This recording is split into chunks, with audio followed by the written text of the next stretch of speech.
नमस्ते भाइयों और बहनों, मैं माइक हूँ, वी आर द सेंट्स से। मैं एक और गवाही वीडियो के साथ फिर से आपके सामने आ रहा हूँ। हमें यहाँ गवाही वीडियो बहुत पसंद है, तो अगर आप प्रेरित महसूस करते हैं, आप अपनी गवाही साझा करना चाहते हैं, बहुत अच्छा। मैं गवाहियाँ लाइव भी कर सकता हूँ, हम रिकॉर्डिंग कर सकते हैं, हम इसे रिकॉर्ड कर सकते हैं। यह पूरी तरह आप पर निर्भर है, लेकिन चाहे जो भी हो, हमें यहाँ लोगों की गवाहियाँ साझा करना बहुत पसंद है, क्योंकि ये बताता है कि परमेश्वर ने हमारे लिए, अपने लोगों के लिए क्या किया है। ये सुसमाचार संदेश के बारे में है। एक बार फिर से आप सभी द्वारा भेजी गई दान राशि के लिए तहे दिल से धन्यवाद। ये वाक़ई अद्भुत है। ये सच में बहुत मदद करता है। हम इसके लिए आपका बहुत धन्यवाद करते हैं। बस आपको याद दिलाना चाहता हूँ कि अगर आपको लगता है कि प्रभु आपको वीडियो को लाइक और सब्सक्राइब करने के लिए प्रेरित कर रहे हैं, तो कृपया ऐसा ज़रूर करें। ये संदेशों को अधिक लोगों तक पहुँचाने में मदद करता है और अपनी टिप्पणियाँ भेजते रहें। हम उन्हें जितना हो सके पढ़ने की कोशिश करते हैं और हमें वे बहुत पसंद हैं। हम ज़्यादा टिप्पणियों का जवाब नहीं देते, लेकिन कुछ का ज़रूर देते हैं। अगर हमें लगता है कि प्रभु हमें जवाब देने के लिए कह रहे हैं या अगर किसी बात पर प्रतिक्रिया देनी है तो हम ऐसा करेंगे। अगर आप मुझसे डिस्कॉर्ड पर बात करना चाहते हैं, अगर आप मुझसे संपर्क करना चाहते हैं तो कृपया डिस्कॉर्ड पर जाइए, अपना अकाउंट सेट करें और फिर मुझे डायरेक्ट मैसेज भेजें। डिस्कॉर्ड पर मेरा नाम वी आर द सेंट्स है, वो मेरा ही है। तो धन्यवाद। अगर आप ऐसा करने का फैसला करते हैं और अपनी गवाही मुझ पर भरोसे के साथ साझा करना चाहते हैं तो उसके लिए धन्यवाद। या हम बस आपस में बातचीत करना चाहते हैं। आज की यह गवाही एक सब्सक्राइबर से आई है। उनका नाम जोआना है। वह इस चैनल पर हैं। उन्होंने कुछ वीडियो देखे हैं और उन्हें अपनी गवाही साझा करने की तीव्र इच्छा हुई। और मुझे लगता है कि जब आप यह गवाही सुनेंगे, अगर आप भी ऐसी ही स्थिति में हैं या आपको भी ऐसा ही महसूस होता है और आप संपर्क करना चाहते हैं, तो कृपया ज़रूर करें। जोआना डिस्कॉर्ड पर हैं और वह आपके सवालों के जवाब देने के लिए हमेशा तैयार रहती हैं, जैसा कि वह पहले से करती आ रही हैं। तो हाँ, तो हम सब एक बड़ा खुशहाल परिवार हैं और एक दूसरे के दोस्त और सहारा बनने की कोशिश करते हैं और आपस में सेवा और संगति करते हैं। तो ठीक है, बिना किसी देरी के मुझे लगता है कि मैं यहाँ शुरू करूँगा। उसने अपनी गवाही ईमेल की है तो मैं उसे पढ़ने जा रहा हूँ। और हाँ, शायद मैं पढ़ते-पढ़ते टिप्पणी भी करता जाऊँगा। तो जोआना ने शुरू किया। वो कहती हैं, हाय माइकल, ये मेरी गवाही है जिसे मैं आपके साथ साझा करना चाहती हूँ और मसीह में मेरे सभी प्रिय भाइयों और बहनों के साथ भी। मेरा नाम जोआना है और मैं पोलिश हूँ। मैं पोलैंड में एक कैथोलिक परिवार में पैदा हुई थी। मेरे 2 भाई हैं और मैं तीनों में सबसे छोटी थी। मेरे परिवार में धार्मिक विषयों पर शायद ही कभी चर्चा होती थी और धार्मिक प्रथाएं भी सीमित थीं, ज़्यादातर केवल रविवार की मास तक। मेरे माता-पिता खुद भी नहीं जाते थे क्योंकि वे बहुत व्यस्त रहते थे और वे बस हमें बच्चों को भेज देते थे। वे इसे एक कर्तव्य की तरह मानते थे जिसे निभाना ही था। मुझे चर्च पसंद था, वहाँ जाने में मुझे कभी कोई समस्या नहीं थी। मुझे ईस्टर और क्रिसमस के आसपास यीशु पर बनी फिल्में देखना बहुत पसंद था। मुझे एक खास घटना याद है, जब एक ईस्टर पर यीशु के जीवन पर एक फ़िल्म आ रही थी और मैं बस टेलीविज़न या टीवी से चिपकी हुई थी। मुझे लगता है कि टेली शब्द आयरलैंड में इस्तेमाल किया जाता है और मैं यीशु का किरदार निभा रहे अभिनेता से अपनी नज़रें हटा ही नहीं पा रही थी। मुझे याद है कि कुछ देर बाद मेरे पापा कमरे में आए और चैनल बदल दिया, कुछ ऐसा कहते हुए कि कोई इसे देखने वाला नहीं है, जिससे मेरा दिल पूरी तरह टूट गया। मैं यहाँ एक पल के लिए रुकना चाहती हूँ। इससे मुझे एक बात याद आ गई जो पवित्र आत्मा ने मुझे याद दिलाई थी। यही वह बात थी जो यीशु ने मुझे वापस लाने के लिए की थी। किसी कारणवश उन्होंने मुझे यह एहसास, यह भावना दी कि मैं सच में यीशु से जुड़ी सामग्री देखना चाहती हूँ। मुझे नहीं पता ऐसा क्यों हुआ, लेकिन यह उसी समय के आसपास था, ठीक उससे पहले जब मेरी यीशु से मुलाकात हुई थी। उससे पहले कि वह मेरे पास आए, तो मैं समझ सकती हूँ कि आप क्या कहना चाहते हैं। जैसे मैं टेलीविज़न से चिपकी हुई थी, यीशु और शिष्यों की भूमिका निभा रहे अभिनेताओं को देख रही थी और मुझे याद है कि इसका मुझ पर गहरा असर हुआ था। तो आप आगे बताइए। घर में ना तो कोई प्रार्थना होती थी, ना ही बाइबल का अध्ययन। मैं एक सहज स्वभाव वाला बच्चा ही थी। माफ़ कीजिए, मैं एक अच्छी और सहज स्वभाव वाली बच्ची थी, सबसे अच्छी छात्रा, हमेशा सही काम करती थी। अब जब मैं ये लिख रही हूँ तो इट्स सिम्पसन्स की लीसा सिम्पसन मेरे दिमाग में आती है। बहुत हद तक मैं भी वैसी ही थी शायद, लेकिन साथ ही मैं बेहद शर्मीली भी थी। मैं खुद को 100% अंतर्मुखी कहूँगी और मुझे अकेले समय बिताना सबसे ज़्यादा पसंद था। घर में मेरी कुछ जगहें थीं जहाँ मैं घंटों बैठकर बस सोचती रहती थी और खुद से लंबी-लंबी बातें करती थी। मुझे यही लगता था कि यही है और ये बहुत मज़ेदार है, लेकिन मुझे याद है कि जब मेरे भाई कुछ गलत करते थे, तो उन्हें बाहर जाकर खेलने से मना कर दिया जाता था। और मेरा दंड हमेशा यही होता था कि मुझे बाहर जाकर दूसरे बच्चों के साथ खेलना पड़े। और ऐसा नहीं था कि मुझे दूसरे बच्चों के साथ खेलना पसंद नहीं था या मुझे लोग पसंद नहीं थे। बस ऐसा था कि मेरी शांत जगह से कोई भी चीज़ मुकाबला नहीं कर सकती थी। तो मैं यहाँ कुछ जोड़ना चाहती हूँ जो प्रभु ने मुझसे पहली बार ये पढ़ते समय कहा था। जो था, उन्होंने मुझसे कहा। यह इसलिए था क्योंकि उन्हें तुम्हारे साथ इतना समय बिताना अच्छा लगता था कि उन्होंने खुद को, अपनी उपस्थिति को तुम्हारे लिए आत्मिक रूप से तुम्हारे मन में बहुत स्पष्ट कर दिया था। तो वास्तव में तुम प्रभु से बातें कर रही थी और तुम्हें वे बातें बहुत पसंद आ रही थीं और इसी वजह से तुम्हारा शांत समय बहुत आनंददायक था। और प्रभु ने यह भी कहा कि उन्हें भी वह समय बहुत पसंद था और उन्होंने भी उस समय का खूब आनंद लिया। वह उसे बहुत प्यार से याद करते हैं। तो तुम आगे भी जारी रखो। मैं अपने परिवार को कठिन, यहाँ तक कि कई मायनों में असामान्य भी कहूँगी। मेरे माता-पिता की शादी में शुरू से ही समस्याएँ थीं। उनमें सबसे बड़ी समस्या यह थी, वह तीसरा व्यक्ति, एक आदमी जिससे मेरी माँ मेरे पिता से छुप कर मिल रही थी। मेरे पापा रात की शिफ्ट में काम करते थे और इस दौरान मेरी माँ अपने नए बॉयफ्रेंड के साथ समय बिताती थीं। मैं और मेरे भाई उस समय छोटे बच्चे थे और मुझे याद है कि जब वह अजनबी रात में आता था, तो मेरी माँ हमें कमरे में बंद कर देती थीं, ताकि हम कुछ चीज़ें न देख सकें। कुछ रातों में वह उससे शहर में मिलती थीं और हमें घर पर अकेला छोड़ देती थीं। मुझे नहीं पता मैं उस समय कितनी उम्र का था। मुझे याद है कि मैं अभी भी पालने में सोता था, हालांकि मैं खुद ही उससे बाहर निकल सकता था। कुछ रातों में मैं अंधेरे में उन्हें ढूंढता रहता था, ये महसूस करते हुए कि वह घर पर नहीं है। फिर मैं घंटों खिड़की की चौखट पर बैठा रहता, बाहर गुजरते लोगों की काली परछाइयों को देखता, अपनी माँ को उनमें ढूंढने की कोशिश करता। छोड़े जाने की यह भावना और अंधेरे में अकेले बैठना मेरे बचपन के बाकी हिस्से और फिर पूरी वयस्क जिंदगी में मेरे साथ रहा। मेरी माँ बहुत कठिन स्वभाव की थीं, जल्दी गुस्सा होने वाली, क्रोधित और आक्रामक। उनकी आंखों में कुछ ऐसा था जो बिल्कुल डरावना था। वह हमें मजबूर करती थीं कि हम पापा से उन बातों के बारे में झूठ बोलें जो उन्हें नहीं करनी चाहिए थीं, और अगर पापा को पता चल जाता तो हम मुसीबत में पड़ जाते। उन दोनों के बीच बहुत झगड़े होते थे, क्योंकि मेरे पापा बेवकूफ़ नहीं थे और उन्हें सब कुछ अच्छी तरह पता था कि क्या हो रहा है। हमारा घर कई बार युद्ध का मैदान बन जाता था, खासकर जब शराब शामिल होती थी। मैं और मेरे भाई इस सब के बीच में थे और शब्द ऐसे लगते थे जैसे गोलियां हमारे आर-पार जा रही हों, हमें बहुत गहराई तक घायल कर रही थीं। मेरे माता-पिता का तलाक तब हुआ जब मैं लगभग 9 साल का था और मेरा दिल पूरी तरह से टूट गया था। मैं पूरी तरह से टूट चुका था। मेरी माँ हमें बच्चों को लेकर चली गईं और हम घर से बाहर आ गए। हमारे पास सच में कहीं जाने की जगह नहीं थी, इसलिए हम एक बुआ के घर से दूसरी बुआ के घर जा रहे थे। आखिरकार हम अपने नाना के घर रहने चले गए, जो मेरी माँ के पिता थे। हम सब अलग-अलग कमरों में सोते थे और किसी तरह मुझे अपने नाना के साथ बेडरूम साझा करना पड़ा और फिर एक रात एक और डरावना सपना शुरू हो गया। मेरे नाना ने मेरे साथ दुर्व्यवहार किया।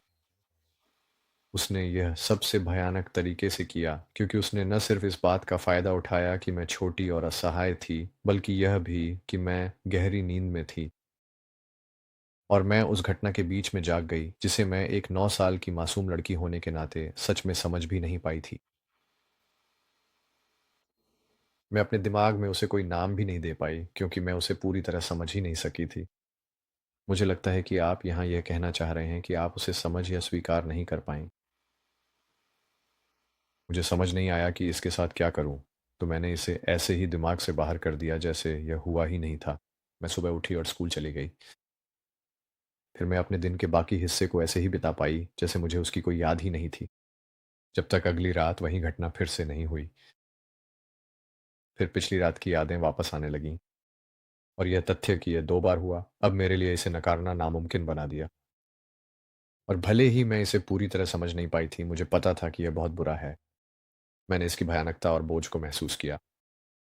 मैंने तय किया कि मैं अपनी माँ को नहीं बताऊँगी, क्योंकि मुझे डर था कि वह मुझ पर नाराज़ हो जाएँगी। मैंने यह भी तय किया कि मैं अपने पापा को भी नहीं बताऊँगी, सोचकर कि वह पहले ही माँ की वजह से बहुत टूट चुके हैं और यह शायद उन्हें पूरी तरह तोड़ देगा। अब सोचकर अजीब लगता है कि मुझे लगा था ये बात मेरे माता-पिता के लिए बहुत बड़ी होगी, लेकिन उस समय मेरे दिमाग में ये बात कभी नहीं आई थी। ये मेरे लिए एक 9 साल की बच्ची के लिए सहन करने के लिए बहुत बड़ा था। कुछ समय बाद मेरे माता-पिता फिर से एक साथ आ गए और कुछ समय के लिए सब कुछ ठीक चल रहा था। वे दोनों एक साथ खुश लग रहे थे और आखिरकार घर में शांति थी। दुर्भाग्यवश वह शांति ज़्यादा समय तक नहीं टिक पाई। एक रात जब मेरे पापा अपनी नाइट शिफ्ट कर रहे थे, मेरी माँ ने शराब पी ली और हालात पूरी तरह से बेकाबू हो गए। हम जानते थे कि वह कितनी जल्दी भड़क सकती है और आक्रामक हो सकती है, लेकिन इस बार यह कुछ और ही स्तर पर था। ये हिंसा थी। मैंने देखा कि वह मेरे भाइयों के बाल पकड़कर उन्हें मार रही थी, उनके सिर दीवार से टकरा रही थी। वे चिल्ला रहे थे और उससे रुकने की भीख मांग रहे थे। मैं भागकर अपने कमरे में छुप गई। मैं अपने बिस्तर के किनारे बैठी थी, पूरी तरह से रोती और कांपती हुई। और तभी मेरी पहली सच्ची प्रार्थना हुई। मैं इसे सच्ची प्रार्थना कहती हूँ क्योंकि कोई शब्द नहीं बोले गए, लेकिन मेरा पूरा दिल उसमें बह गया था। अचानक मेरी माँ कमरे में आईं और उन्होंने मुझे देख लिया। मैंने सोचा अब तो वह मेरे साथ भी वही करेंगी, इसमें कोई शक नहीं। वह मेरी ओर कुछ कदम बढ़ीं और फिर रुक गईं। उन्होंने कुछ नहीं कहा और कुछ नहीं किया। वह बस मुड़ीं और बाहर चली गईं। वह वापस दूसरे कमरे में गईं और मेरे भाइयों को पीटना जारी रखा। उस रात उन्हें गिरफ्तार कर लिया गया था और पुलिस उन्हें ले गई। और जब से मेरे पापा ने तलाक के लिए अर्जी दी, तब से मैंने उन्हें बहुत कम देखा है। मेरी माँ से व्यक्तिगत रूप से उनकी अभिभावकता का अधिकार छीन लिया गया था।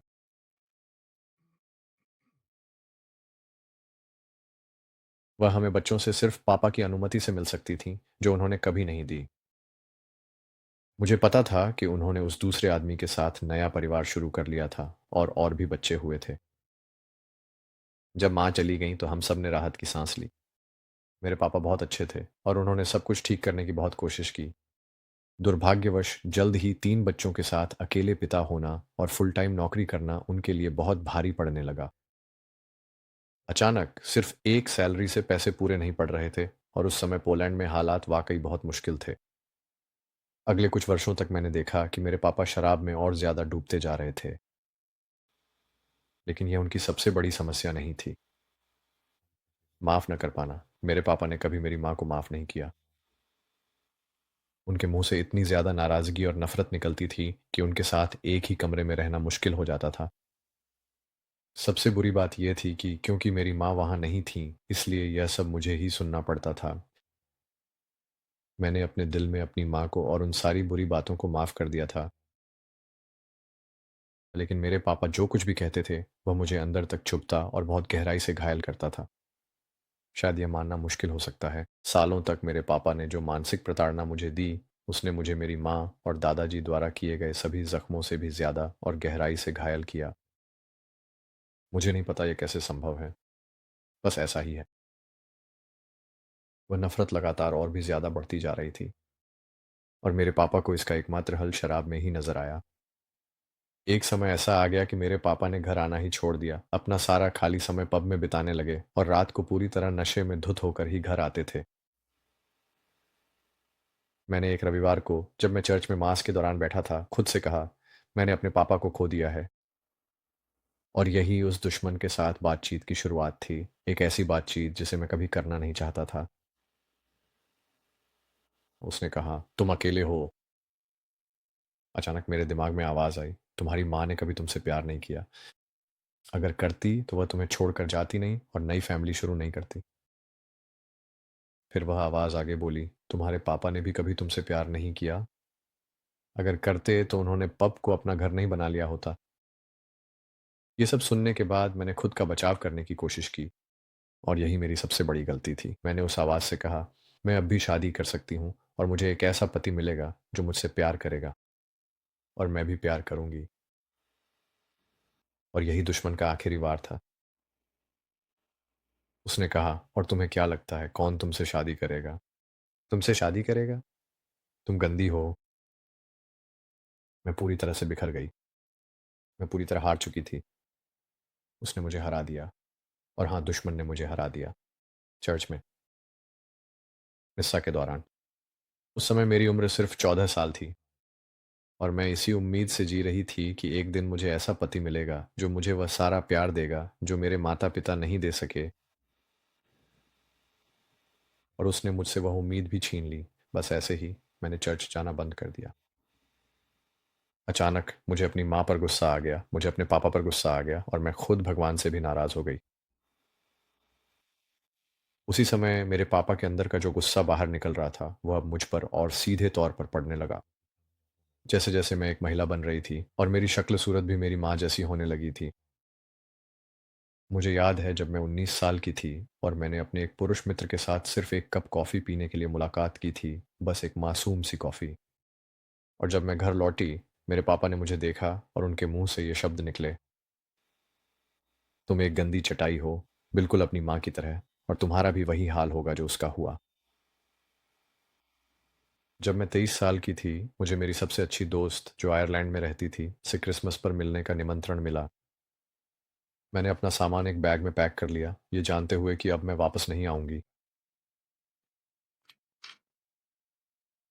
मैंने वहाँ नौकरी ढूंढ ली और एक आयरिश व्यक्ति से शादी कर ली जो बहुत ही सौम्य था और जिसे किसी भी तरह की लत नहीं थी। हमारे 2 बच्चे हुए, फिर एक खूबसूरत घर मिला और ऐसा लग रहा था कि सब कुछ बहुत अच्छा चल रहा है। लेकिन मेरे अंदर कुछ और भी था, एक बहुत बड़ा खालीपन जिसे कोई भी चीज़ कभी भर नहीं सकती थी। मैं इसे अपने अंदर का ग्रैंड कैनियन कहती थी, और भले ही मैंने असल में कभी ग्रैंड कैनियन नहीं देखा, मैं डिप्रेशन, चिंता, पैनिक अटैक, मौत का डर, पीठ दर्द और न जाने क्या क्या झेल रही थी। लेकिन इन सब में सबसे बुरा था अनिद्रा। मुझे आत्महत्या के विचार और गुस्से की समस्या होने लगी थी। और 40 साल की उम्र में मैं खुद को संभाल नहीं पा रही थी। मुझे ऐसा लगने लगा था कि मैं खुद के अंत तक पहुंच गई हूं और अपने अस्तित्व का कोई अर्थ नहीं ढूंढ पा रही थी। यही वह समय था जब प्रभु ने मुझसे और अधिक सीधे तौर पर बात करना शुरू किया। एक दिन मैं शहर में थी और मैंने एक खंभे पर एक पोस्टर देखा। उस पोस्टर पर ट्यूरिन के कफन या ट्यूरिन श्राउड से यीशु का चेहरा दिखाया गया था। और उस छवि के नीचे बस एक ही शब्द लिखा था, पश्चाताप करो। वह शब्द बड़े अक्षरों में लिखा हुआ था। मेरा पहला प्रतिक्रिया उस पर गुस्सा था। मुझे लगता है मैंने उस समय कोई अच्छा कमेंट नहीं किया था। ये पोस्टर पूरे शहर में लगे हुए थे और बाद में मुझे पता चला कि ये पूरे आयरलैंड में लगे थे। एक बार मुझे चेकअप के लिए एक क्लिनिक जाना पड़ा। क्लिनिक लगभग 3 घंटे की ड्राइव पर था और रास्ते में हर जगह वही पोस्टर लगे हुए थे। हर बार जब मैं कोई पोस्टर देखता तो ऐसा लगता जैसे किसी ने मेरे चेहरे पर थप्पड़ मारा हो। मैंने यह भी महसूस किया कि हर अगले पोस्टर के साथ मेरा गुस्सा कम होता जा रहा था। वहां जाने और वापस आने में लगभग 6 घंटे लग गए, और जब तक मैं घर पहुंचा मेरे अंदर अब कोई गुस्सा नहीं बचा था। अब उसके लिए एक तड़प थी। मुझे एहसास हुआ कि मैं उसे सच में बहुत याद कर रहा था। एक और बार मैं अपने पति और बेटी के साथ स्क्रैबल खेल रही थी और हम में से हर किसी को शुरू में 8 अक्षर उठाने थे। मैंने पहले 5 अक्षर उठाए और देखा कि वे बिल्कुल क्रम में REPN शब्द बना रहे थे। मैंने उसे देखा और सोचा, क्या संभावना है कि अगला अक्षर टी होगा। मैंने अपना हाथ बैग में डाला और एक और अक्षर निकाला, और वह अक्षर टी ही था। रिपेंट शब्द भी वही था जो मैं स्क्रैबल बोर्ड पर बना सकती थी, तो मैंने उसे वहीं रख दिया। जब मेरे पति की बारी आई तो उन्होंने उसे देखा और कुछ देर के लिए ठिठक गए। क्या इसका उन पर भी कोई असर हुआ? मुझे नहीं पता, लेकिन मैं जानती हूँ कि यही तरीका है जिससे भगवान हमसे बात करते हैं। मैं पूरी तरह से खोई और उलझन में थी। मैंने जवाब ढूंढना शुरू किया, लेकिन मैंने गलत जगह से शुरुआत की। मैंने यूट्यूब पर ज्योतिषियों को देखना शुरू कर दिया। वहाँ कुछ आशा और सुकून पाने की कोशिश कर रही थी। एक बार मैंने देखा कि मेरी फीड में एक वीडियो बाकी सबसे अलग नज़र आ रहा था। वह एक गवाही थी। उस वीडियो का शीर्षक कुछ ऐसा था जिसमें यीशु से आमने सामने मिलने के बारे में लिखा था। मैं बस उस हेडलाइन को घूर रही थी और मेरे दिमाग में यह विचार आया, अगर भगवान सच में हैं, तो वह किसी के सामने यूं ही प्रकट नहीं हो जाएंगे, है ना? मैंने वह गवाही देखी, फिर एक और देखी और फिर एक और। मैं फिर कभी ज्योतिषियों को देखने नहीं गई। मुझे ज्योतिषियों की ज़रूरत नहीं थी, मुझे यीशु की ज़रूरत थी। और अचानक जब मैंने सुना कि उन्होंने गवाहियों में लोगों के लिए क्या किया, तो मुझे उनकी बहुत चाहत होने लगी। मैं भी वही अपने लिए चाहती थी और वह प्यार भी, जिसके बारे में वे बात कर रहे थे। मैं वह प्यार चाहती थी, मैं अपनी पूरी ज़िंदगी उसी प्यार को ढूँढती रही और कभी नहीं मिला। मुझे नहीं मिला। मुझे तो यह भी नहीं पता था कि यीशु से बातचीत कैसे शुरू करूँ। मुझे याद है कि एक शाम मैं कुर्सी पर बैठी थी और अचानक फूट-फूट कर रोने लगी। मैं बस यही कह रही थी, मुझे दिखाओ कि तुम मुझसे कितना प्यार करते हो। मैं वहाँ कम से कम आधा घंटा बैठी रही। घंटे भर तक वही बात बार-बार दोहराती रही, लेकिन कुछ नहीं हुआ, तो मैं सोने चली गई। लेकिन अगले दिन मुझ में कुछ अलग सा था। मेरे अंदर एक ऐसा एहसास था जिससे मैं परिचित नहीं थी। वो गुदगुदाने वाला, सुखद और गर्माहट भरा था। शुरुआत में वो बहुत हल्का था, लेकिन मैंने महसूस किया कि जितना मैं उसे महसूस करने देती, वो उतना ही मजबूत होता जाता। मैं बिना किसी वजह के खुश थी, हर समय गाना और नाचना चाहती थी। मैं पूरे समय अपने ईयरफ़ोन लगाए रखती थी और उपासना संगीत सुनती रहती थी। किसी तरह अब मैं उसकी ओर खींचने लगी थी। मेरे अंदर यह एहसास बस बढ़ता ही जा रहा था और जितना यह बढ़ता, उतना ही मैं इसे और चाहती थी। तो यही है प्यार, मैंने खुद से कहा। यदि तुम अपने मुंह से स्वीकार करो कि यीशु प्रभु हैं और अपने दिल से विश्वास करो कि परमेश्वर ने उन्हें मरे हुओं में से जिलाया, तो तुम उद्धार पाओगे। ये वो बात थी जो मुझे उन गवाहियों से याद थी जो मैंने देखी थी, और मुझे पता था कि अब यही अगला कदम मुझे उठाना है। मैंने बस एक दिन कुर्सी पर बैठकर इसे घोषित कर दिया। असल में वह एक फुसफुसाहट थी। मेरे अंदर अभी भी थोड़ी झिझक थी और ऐसा लग रहा था जैसे सिर्फ एक पैर ही बाढ़ के पार गया हो। उस रात मैं सोने चली गई और जैसे ही मैं बिस्तर पर लेटी, मेरे दिमाग में एक गाना बजने लगा। वह एक क्रिसमस का गाना था जो बेबी यीशु के बारे में था। एक ऐसा गाना जिसे मैं बचपन से जानती थी और छोटी बच्ची के रूप में मैं इससे पूरी तरह दीवानी थी। गाने की पहली पंक्ति कुछ इस तरह थी, छोटे यीशु कृपया मेरा छोटा सा दिल स्वीकार करो। जैसे ही मैंने वह पंक्ति गाना शुरू की, अचानक कुछ असाधारण हुआ। मैंने अपने सीने के अंदर एक जबरदस्त शक्ति महसूस की, जो तेजी से बढ़ती जा रही थी और इतनी बड़ी हो गई कि अब मेरे शरीर में समा नहीं पा रही थी। अब जब मैं इसके बारे में और सोचती हूँ, तो मैं उस शक्ति को भगवान के लिए एक बहुत प्रबल इच्छा के रूप में वर्णित करूँगी। फिर मुझे ऐसा महसूस हुआ जैसे मुझे किसी गोली की तरह दाग दिया गया हो और मैं प्रकाश की गति से कहीं जा रही हूँ। फिर मुझे ऐसा लगा जैसे मैं किसी दीवार या मोटे पर्दे, शायद एक घूंघट के पार चली गई हूँ, एक बड़ी ताकत के साथ उसे चीरते हुए। एक तेज रोशनी मेरे चेहरे पर पड़ी, साथ ही एक धमाका या लहर आई जो मेरे पूरे शरीर में नीचे तक चली गई। क्या आपको वह एहसास पता है जब आप गर्म ओवन का दरवाज़ा खोलते हैं और हवा सीधे आपके चेहरे पर लगती है? मैं इसे इसी तरह बयान करूँगी, लेकिन वह गर्म हवा नहीं थी। वह प्रेम था, इतना घना, इतना संकेंद्रित। और वहाँ मैंने उन्हें देखा, यीशु को मेरे सामने आमने-सामने खड़े हुए। किसी कारणवश शुरुआत में वे थोड़े हैरान से दिखे। उन्होंने अपना मुँह थोड़ा-सा खोला, जैसे मैंने उन्हें चौंका दिया हो, और फिर उनके चेहरे पर एक बड़ी मुस्कान आ गई। मैंने महसूस किया कि मैं वास्तव में उनकी आँखों में नहीं देख पा रही थी। ऐसा लग रहा था जैसे उनकी आँखों के चारों ओर धुंध छाई हो या वे धुंधली हों। मुझे ऐसा आभास हुआ कि शायद मुझे अभी उन्हें देखना नहीं चाहिए। मैंने उन चीज़ों पर ध्यान केंद्रित किया जिन्हें देखने की मुझे अनुमति थी। मेरे सामने वह बड़ी-सी मुस्कान थी और वह इतनी सच्ची थी, लगभग बच्चों जैसी। मैंने देखा कि उनके दाँत कितने सुंदर और एकदम सीधे थे और उनकी छोटी दाढ़ी कितनी साफ-सुथरी और अच्छी तरह से रखी हुई थी। उनकी यह खूबसूरत मुस्कान मेरे हर हिस्से को छू रही थी। मेरी हर छोटी से छोटी बात उनसे पूरी तरह जानी-पहचानी थी। वह उनकी नज़रों में प्यारी, स्वीकार्य और सुंदर थी। अजीब बात यह थी कि ऐसा लग रहा था जैसे समय धीमा हो गया हो या कुछ ऐसा। मैं अभी भी उस गाने की वही एक पंक्ति गा रही थी। उनके सामने खड़ी होकर मैं बस इतना ही गाने वाली थी, कृपया मेरा छोटा सा दिल स्वीकार करें। लेकिन अचानक मेरी जुबान से इसके बजाय कुछ और ही निकल गया। प्रभु, मुझे नहीं पता कि मेरा दिल आपके पास आना चाहता है या नहीं। वहां खड़े खड़े मैंने जो सीखा वह यह था कि जीवित सत्य के सामने खड़े होकर झूठ बोलना संभव नहीं है। वह आपके आर पार सब कुछ देख सकते हैं। उन्हें कोई बुरा नहीं लगा। और आज मैं जानती हूं कि वास्तव में हमें यह निर्णय भावनाओं के आधार पर नहीं लेना चाहिए। मेरे मामले में मैं अपनी पूरी ताकत से उन भावनाओं के खिलाफ संघर्ष कर रही थी जिन्हें मैं समझ नहीं पा रही थी। उसने मेरी जद्दोजहद देखी और मुझे एक दर्शन दिया, या माफ कीजिए, उसने मेरी जद्दोजहद देखी और मुझे एक दर्शन दिया। अब मेरी आंखों के सामने एक चीज थी जो नक्शे जैसी दिख रही थी, और मुझे जल्दी ही एहसास हुआ कि मैं अपने ही दिल को देख रही थी। और वह मुझे यह इसलिए दिखा रहा था क्योंकि मैं इससे परिचित नहीं थी। मैं इसे इस तरह समझाऊंगी। कल्पना कीजिए कि आप एक कमरे में हैं जिसमें कुछ लोग हैं जो ज्यादा दोस्ताना नहीं हैं। आप जानते हैं आपके पास सिर्फ दो विकल्प होते हैं।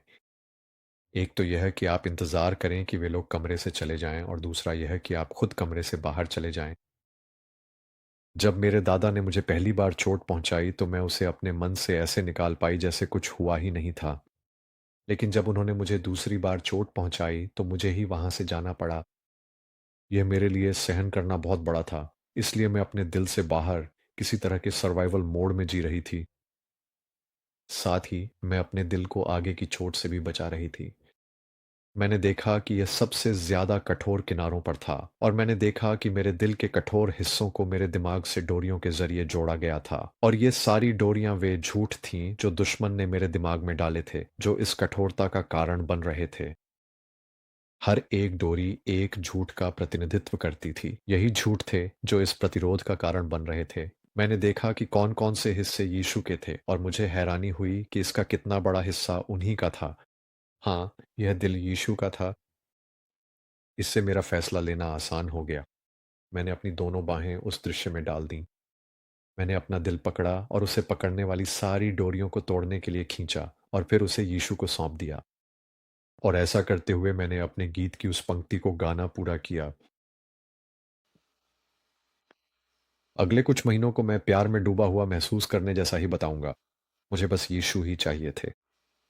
मेरे सारे विचार उन्हीं पर केंद्रित थे, और मैं उनकी स्तुति करना बंद ही नहीं कर पा रहा था।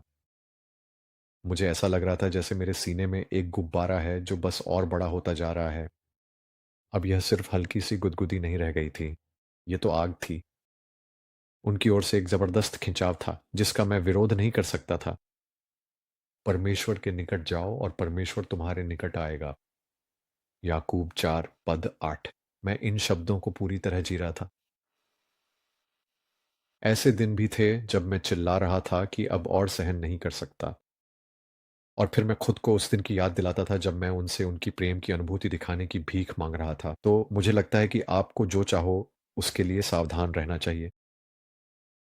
कुछ समय बाद शत्रु ने अपनी झुंझलाहट दिखाना शुरू कर दिया। रात के समय कभी कभी हमलों का सामना करना पड़ता था, लेकिन हमेशा यह अडिग विश्वास था कि प्रभु सब कुछ पूरी तरह नियंत्रण में रखे हुए हैं, और यदि जरूरत पड़ी तो वे हस्तक्षेप करेंगे।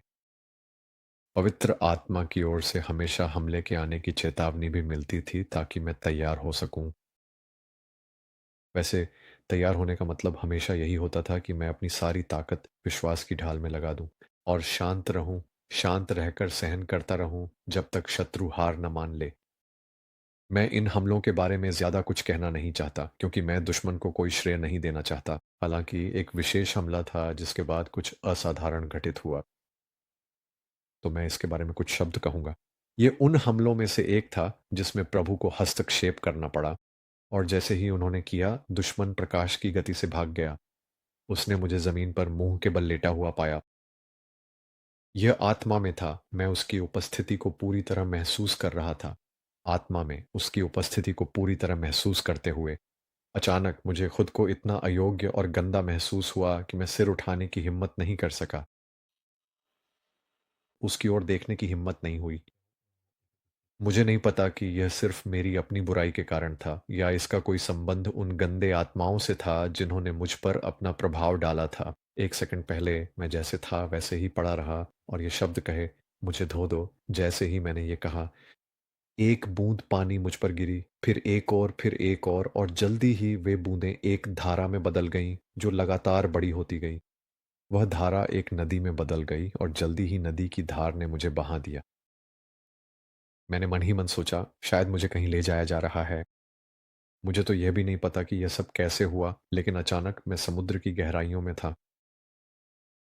वहां बहुत शांति और सुकून था। मैं धीरे धीरे हिलते हुए आगे बढ़ रहा था, ठीक वैसे ही जैसे किसी की गोद में झूलता हुआ बच्चा। मैं सतह की ओर बढ़ रहा था और जब मैंने दूर रोशनी देखी तो मैंने सोचा, जैसे जैसे मैं रोशनी के करीब जा रहा था वह और बड़ी होती जा रही थी। कुछ देर बाद मैं सतह के ठीक नीचे रुक गया और मुझे ऐसा लगा जैसे मुझे आगे जाने की अनुमति नहीं है। मैं खुश नहीं था कि मैंने पक्षियों के गाने की आवाज सुनी थी। माफ कीजिए, मैं इससे खुश नहीं था क्योंकि मैंने दूसरी तरफ से पक्षियों के गाने की आवाज सुनी थी और मैं सच में देखना चाहता था कि वहां क्या है। रोशनी भी दूसरी तरफ से आ रही थी और अब वह बहुत विशाल और बेहद चमकीली थी। मैं इसे केवल इतना ही कह सकता हूं कि वह सफेद से भी ज्यादा सफेद थी, लेकिन साथ ही उसने मेरी आंखों को कोई तकलीफ नहीं दी। वह रोशनी मेरी आत्मा के सबसे गहरे हिस्सों को छू रही थी। माफ कीजिए, वह रोशनी मेरी आत्मा के सबसे गहरे हिस्सों को छू रही थी और उनमें शांति भर रही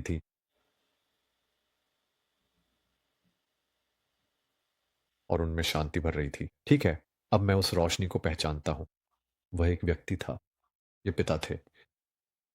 मैं उस पल में अपने भीतर जो शांति महसूस कर रहा था उसे मैं बयान भी नहीं कर सकता। मुझे ऐसा लगा जैसे मैं एक पहेली का टुकड़ा हूं जो अपनी सही जगह पर रखा गया है और वह कहीं और हो ही नहीं सकता था। मैं पूर्ण था। मैं घर पर था। मैं शांति और मौन में डूबा हुआ था और अचानक पिता ने बोलना शुरू किया। उसकी आवाज गरज की तरह थी, पूरी तरह अधिकार से भरी हुई, और उसने मेरे पूरे अस्तित्व को झकझोर दिया, डर से नहीं बल्कि श्रद्धा से। और उसने ये शब्द कहे, मैं तुमसे प्यार करता हूं मेरे प्रिय। तो मैं यहाँ एक पल के लिए रुकने जा रहा हूँ। मैंने ये आवाज सुनी है। मुझे पता है ये आवाज कैसी लगती है। ये सचमुच गरज जैसी है और पूरी तरह अधिकार से भरी हुई है और ये बहुत प्यार भरी थी। मैं पूरी तरह समझता हूँ। जैसे ही मैंने यह पढ़ा मैं सोचने लगा, हाँ मैं इसे समझता हूँ। और मुझे पता है कि तुम थे ईश्वर की उपस्थिति में थे, लेकिन तुम्हारे सामने एक पर्दा था ताकि तुम दूसरी ओर पार नहीं जा सको। लेकिन हाँ, मैं समझता हूँ। उसने मुझे एक प्यारे नाम से पुकारा जिसे मैं सिर्फ अपने तक ही रखना चाहूंगा, अगर यह ठीक है। ये मेरे लिए ठीक है। मैं बस इतना ही कहूंगा कि यह वह नाम था जो एक पिता अपनी छोटी बच्ची को देता है। ठीक है। उसकी आवाज की शक्ति और जिस प्यारे नाम से उसने मुझे पुकारा उसके बीच का अंतर अद्भुत था। मुझे यह भी जोड़ना चाहिए कि उसने जिस तरह से बात की वह सुनाई दे रही थी और मेरी अपनी भाषा यानी पोलिश में थी। उसके बाद उसने फिर से बात की और उसने 3 या 4 पूरी पंक्तियां और कहीं, लेकिन इस बार मुझसे समझ छीन ली गई थी। मैं इसे किसी और तरह से सच में समझा नहीं सकता। ऐसा था जैसे किसी ने उसे मिटा दिया हो इससे पहले कि मेरा दिमाग उसे पूरी तरह से समझ पाता। क्या यह संभव है कि दुश्मन मेरे साथ वहां था? मुझे नहीं पता, लेकिन मुझे पता है कि उसने मुझे एक बार मास के दौरान पकड़ लिया था। अंत में मुझे फिर से उसी झूले की तरह जैसे बच्चे को झुलाया जाता है मेरे बिस्तर पर वापस रखा गया और फिर से समुद्र के पार ले जाया गया। ठीक है, तो मैं समझने की कोशिश कर रहा हूं कि आप यहाँ क्या कह रहे हैं। ठीक है, तो जहां तक याददाश्त से मिटा देने की बात है, वह दुश्मन की ओर से नहीं है। बस आपको बता दूं, ये प्रभु हैं जो कुछ बातें दूर कर देते हैं। वह नहीं चाहते कि आपके पास यह याददाश्त रहे जब आप वापस जाएं अपने शारीरिक शरीर में वापस, दुनिया में वापस। कुछ बातें हैं जो सिर्फ आपके और उनके बीच हैं, और जब तक उन्हें प्रकट करने की आवश्यकता नहीं होगी वे वैसे ही रहेंगी। मैंने वास्तव में ये काफी बार अनुभव किया है। तो इस गवाही के अंत में मैं अपने परिवार के साथ शुभ समाचार साझा करने के बारे में कुछ शब्द कहना चाहूंगा। तो अपने परिवार को यीशु के बारे में बताना ऐसा था जैसे किसी चींटी के ढेर में छड़ी घुसेड़ देना। बहुत गुस्सा था, बहुत घबराहट और भाग-दौड़ थी। वे एक के बाद एक गायब हो जाते थे जैसे डोमिनोज गिरते हैं। मेरे पिताजी उन पहले लोगों में से थे जिन्होंने मुझे ठुकरा दिया। उनके मुंह से जो निकला वह मेरे आर-पार चली गई एक और तलवार थी। मेरे पति भी साथ नहीं थे। उन्होंने कहा, तुम प्रभु के साथ जहां भी जा रही हो, मैं वहां तुम्हारे साथ नहीं जा रहा। उन्होंने कहा, एक दिन हम अलग होने की प्रक्रिया में थे। मजेदार बात यह है कि मेरे परिवार के जो सदस्य बहुत धार्मिक थे, उन्हें भी अचानक मुझसे बड़ी समस्या हो गई थी। जल्द ही बस मैं और प्रभु ही रह गए थे। और इन सब के बीच एक चमत्कार हुआ। मेरी माँ मेरी जिंदगी में वापस आ गई। असल में मेरे परिवर्तन से कुछ समय पहले ही उन्होंने मुझसे संपर्क करना शुरू कर दिया था। तो हमारे फोन पर होने वाली बातचीत आमतौर पर छोटी और रूखी होती थी। वह मेरे लिए एक अजनबी थीं और जब से मैं 11 साल का था तब से मेरा उनसे ज़्यादा संपर्क नहीं रहा था। तो आप उस इंसान से किस बारे में बात कर सकते हैं जिससे लगभग 30 साल तक कोई संपर्क नहीं रहा हो? एक दिन मैंने उन्हें यीशु के बारे में बताया और उन्होंने इसे खुशी और उत्साह के साथ स्वीकार किया। ऐसा लग रहा था कि उन्हें भी उनकी ज़रूरत थी। वह अकेली थीं जिन्होंने मेरी बात पर विश्वास किया। एक दिन मैंने उन्हें बताया कि उनके पिता ने मेरे साथ क्या किया था और वह रो पड़ीं और मुझसे माफ़ी मांगी। वह अकेली थीं जो इस बात पर रोईं। बाकी परिवार चाहता था कि मैं चुप रहूं क्योंकि यह शर्मनाक था और इससे पूरे परिवार की छवि खराब होती थी। जल्द ही मुझे पता चला कि मेरी माँ और मुझ में कितनी समानताएं हैं। हम दोनों कलाकार हैं। हम दोनों को बागवानी पसंद है। अब हम घंटों फोन पर बात कर सकते हैं और ज्यादातर बातें यीशु के बारे में होती हैं। एक दिन उन्होंने मुझसे कहा, कुछ बातें हैं जिनके बारे में तुम नहीं जानते। उन्होंने और कुछ नहीं कहा, मैंने भी कुछ नहीं पूछा। मैं बस ये सोच रहा था कि अतीत में उन्होंने जितने गुस्से से जूझा है उसके बारे में। मैंने सोचा शायद उनकी भी अपनी एक कहानी है बताने के लिए। और यही अंत है। पहली बार मेरे लिए इसे पार करना बहुत मुश्किल था। ये पूरा अनुभव मेरे लिए सचमुच बहुत ही ज़्यादा भावुक और मानसिक रूप से काफ़ी कठिन था। लेकिन यह एक उदाहरण है कि प्रभु किसी को अपने पास वापस लाने के लिए कितनी दूर तक जा सकते हैं। और मैं ये भी आप जानते हैं कहना चाहता हूँ कि आप नहीं जानते, चाहे कोई भी इस वीडियो को देख रहा हो या शीर्षक के कारण इस वीडियो तक पहुंचा हो, मैं चाहता हूं कि आप उसको जानें।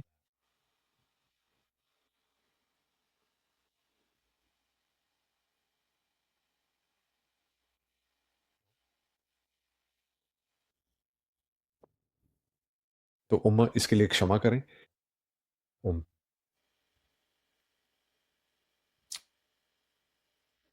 माफ कीजिए, मैं कहाँ था? क्षमा मांगना। तो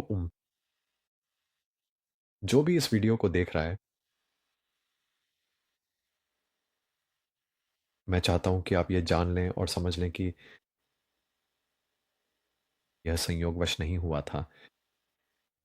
और अगर ये बात आपको सही लगे तो आपके मन में बहुत सारे सवाल चल रहे हैं और बहुत सारी बातें आपके दिमाग में चल रही हैं। लेकिन मैं चाहता हूं कि आप ये समझें कि यीशु भी आपको बुला रहे हैं। वह आपकी ओर हाथ बढ़ा रहे हैं और वह आपको वापस चाहते हैं। आपको अंदाजा भी नहीं है कि प्रभु आपसे कितना प्रेम करते हैं।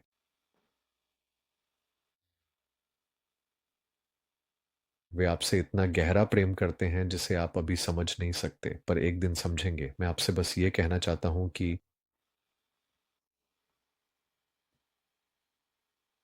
किसी ऐसी खूबसूरत और शांत जगह पर घूमने जाएं, जहाँ आप अकेले हों और परमेश्वर से पुकारें, यीशु से पुकारें कि वह स्वयं को प्रकट करें, जैसे जोआना ने किया, जैसे मैंने किया, जैसे दुनिया भर के कई लोगों ने किया। उस व्यक्ति ने विशेष रूप से आपके ध्यान को अपनी ओर खींचने की कोशिश करने के लिए कुछ ऐसा खास किया है जो सिर्फ आपके लिए अनोखा है। मैं करता उस आवाज़ का पालन करें और अगर आपके कोई सवाल हैं या आपको मदद चाहिए, तो हम डिस्कॉर्ड या इस चैनल के माध्यम से आपकी मदद करने की कोशिश कर सकते हैं। ठीक है? मैं प्रार्थना करता हूँ कि आप इससे आशीषित हुए हों। जैसे मैं हुआ, अब मैं इस वीडियो को समाप्त करने जा रहा हूँ। और जोआना, मेरे पास आपके लिए एक संदेश है। अगर आप ये देख रही हैं तो कृपया मुझसे संपर्क करें। आह! मैं आपको बताता हूँ कि प्रभु ने यहाँ कुछ चीज़ों के बारे में क्या कहा था। ठीक है? भगवान आपका भला करे और फिर मिलेंगे अगले वीडियो में। शालोम।